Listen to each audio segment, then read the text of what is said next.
Afternoon. Good afternoon. I like the way you say that. Good afternoon. Much better.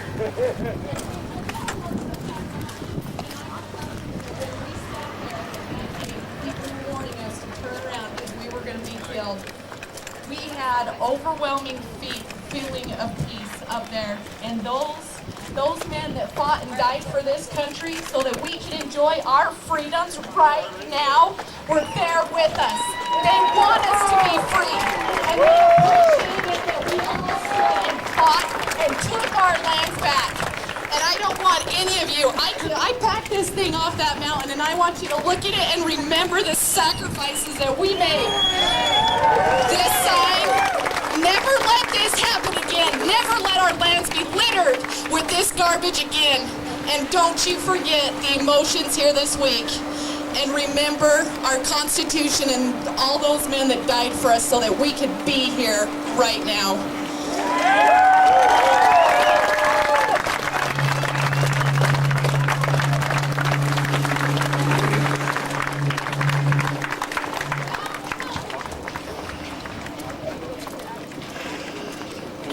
Okay, we're a little bit weary, and we're not really prepared to feed all of you, but we'll see how much more a loaf of bread will go. So we want you to stay around, and we got to sort of group as a family. But remember, this is a we the people thing. We're going to try to get you some food here, and spend the evening and enjoy it, and let's picnic a little bit. And if we got some entertainment, some music, everything volunteer, and let's enjoy. Let's stay here until dark. And if we're not sure that we got all of these cattle. We know the sheriff didn't do his duty today, and we got a lot of work to do. We only remember why we went and got those cattle.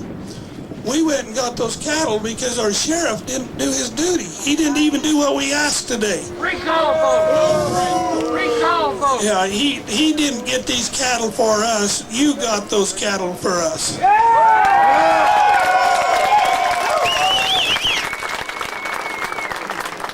So our work is not done. All we did is touch the edge of this.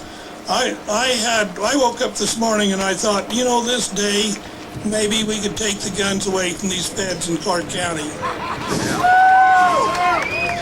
And, we come close. If we didn't, we might not have made it. But, hey, the more we try, the perfecter we get. And one of these days, we will have those guns out of Clark County, Nevada. And it might be pretty soon. And so let's celebrate. We won.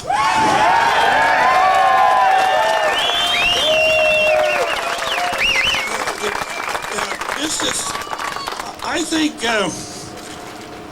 rather than disperse, we don't want to do that. We want a picnic, and so we want to.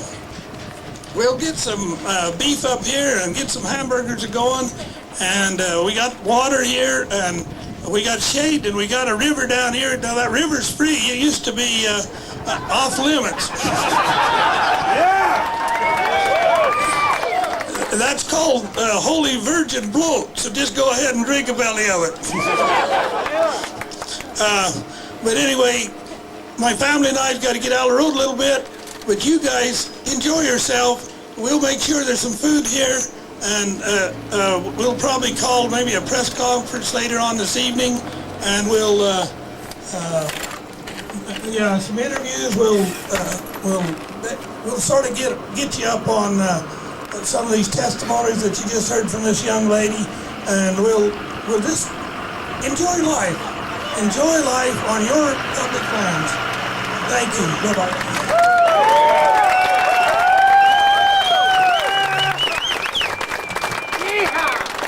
Second.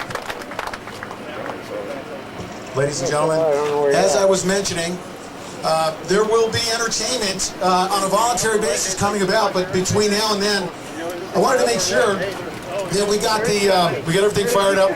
The Bundys obviously are going to be stepping away. There are going to be quite a few dignitaries showing up. So until I get over-dominated by the powerhouse awesome politicians that are here that I can't wait for you to meet. And we have state representatives from Arizona, Constitutionalist Kelly Ward. She's one of my great American heroes, okay? She showed up here. I interviewed her once. We have other dignitaries as well. A lot of great guests you're going to hear from. Sheriff Mack, we've got Stuart Rose from the Oath Keepers. A lot of people you're going to hear from, all right? So, in between entertainment, musical entertainment, we've got people that are going to be playing some songs. And then, of course, we're going to be doing official press releases and things like that. So needless to say, did we plan? Did we plan? I'm not going to, me? Oh my goodness, yes. Oh, I'm not going to sing. That's not going to happen. Okay? All right, ladies and gentlemen, special announcement here. It's a Chevy. Anyone lose their rental keys? Chevy Tahoe rental keys. And I'm not going to say anything more than that, but Chevy Tahoe rental keys. If you are missing your Chevy Tahoe rental keys, please proceed to Lost and Found, which is right here. Is that you? How do I know that? Okay, we're gonna have to verify who you are, of course, before we hand them to you. Would you like to win a new Chevy Tahoe? You're together. So, are you going to share the vehicle that you won here on the? Fantastic. I'm on camera. I'm not afraid to be on camera. That's okay. So ladies and gentlemen, here's why I grabbed the microphone, because I was going to do, as I was mentioning before, I was going to do some reporting from, I'm going to call it GMN, Guerrilla Media Network headquarters, which is that blue rental vehicle over there. But why do that? Why not do some of these interviews so that rather than broadcast it out to the world, the entire world right now, I'm telling you, we had tens of thousands of people on our stream as I was out in the meeting. Everyone around the world right now is extremely starved for what happened here. Now, please allow me to describe my personal feelings, and I think you guys are going to share the same sentiment. Without a doubt, and for those of you that don't know me, I'm a former United States Marine, former corporate executive, now a talk show host. This isn't about promoting me. I wanted to tell you a little bit about me. A constitutionalist, okay? I'm called, if you wanted to know my political persuasion, a leave me the heck alonist, okay? I believe in the following principles, okay? Leave me the heck alone and don't take my stuff. And I will defend those same principles for everyone here. Leave me alone and don't take my stuff. That's where I am politically. Now, throughout all these episodes, my entire career, corporate experience, I've been suit and tie. I was a young Republican at one point in time, red tie. I mean, I was just ready, set. I'm a Reagan Republican. I say recovering Reagan Republican because I'm very disappointed in the Republican Party. But guess what? What I do believe in is that I have always believed that this day could come true. I've always believed that. I've always spoken of this. If you went back and listened to 675 episodes, you would hear me, in some cases, probably speak out in some frustration. Okay, but this is what I learned. And, I mean, I have to say this. I mean this from the bottom of my heart. And this man is here today. As a matter of fact, I'm going to bring him up here right now. Because there was a time when I spoke out, I was so frustrated. As a former United States Marine, I was specialized in aviation deployed weapons. And I knew how to blow stuff up in a way that most countries or forces ever knew how. So I know how to turn desert into glass in ways that most people have no clue of. As a former United States Marine, that's not the way you take back our country, is by bombing your way into peace, prosperity, and freedom. And there's somebody that taught me that the only way that we're going to be able to take our country back is exactly the way we did it here today. Is peacefully, standing together with men, women, with children, okay? Because guess what? Yes, we have the Second Amendment here in full display. Why? Because we were prepared, and I'm going to tell you this right now. I was prepared to die for the principles we were fighting for today. Never once did I ever think I was ever going to, and we were going to do this responsibly, ever fire a shot towards the other side. I was prepared to die in defense of those principles, that it was non-negotiable. And I said this to the BLM. Today is literally the best day of my life. And there's a man here. He came here. I shook his hand within 10 minutes of those gates being open. And his name is Sheriff Mack. I'd like to call Sheriff Mack up here. I'm going to call him up.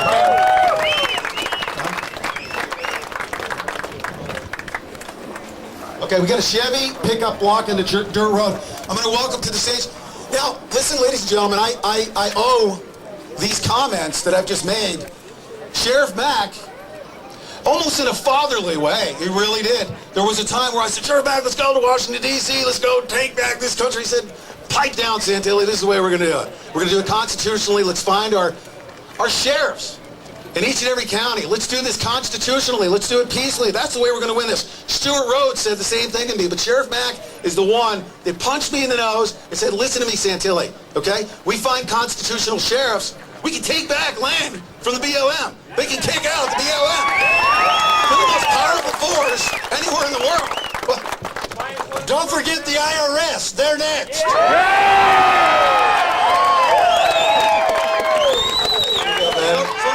And the DOJ! I'm going to turn the mic over to Sheriff Mack because this is not, when you hear me talk about my show and my experiences, and this event that took place, this is one of the best days of my entire lives, and it's a day that if Sheriff Mack hadn't taught me to, with restraint, learn that through peace, standing together, we had 10 billion people standing in front of the White House saying, we're not going anywhere until you show us your birth certificate. Or, I'm sorry, we're not going anywhere until you pack up your stuff, vacate, and we need to find somebody constitutional to replace you.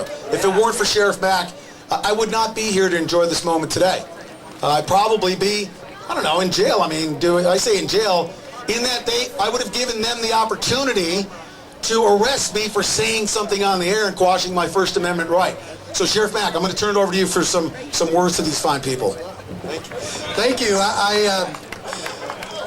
I've never had a greater day. I just don't know when I've had a greater day.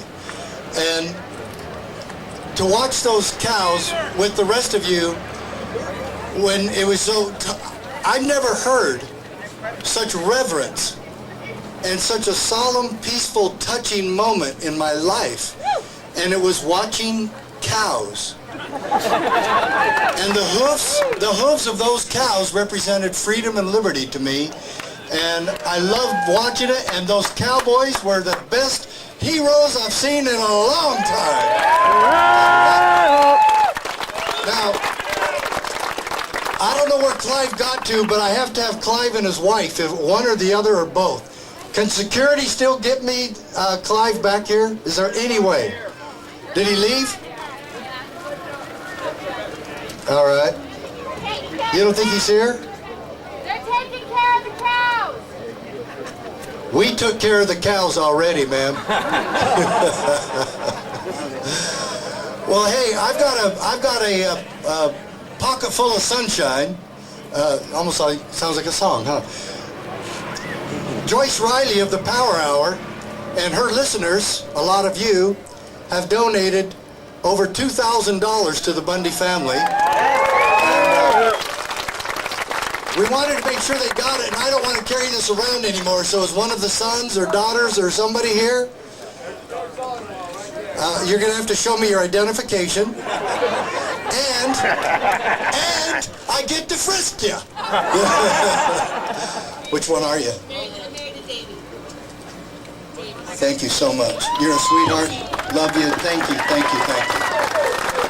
So, a lot of people got together last night. That's why I was a little late getting here last night. I spoke at a Tea Party rally in Phoenix, and they raised some of that money too. There's about $2,200 in there.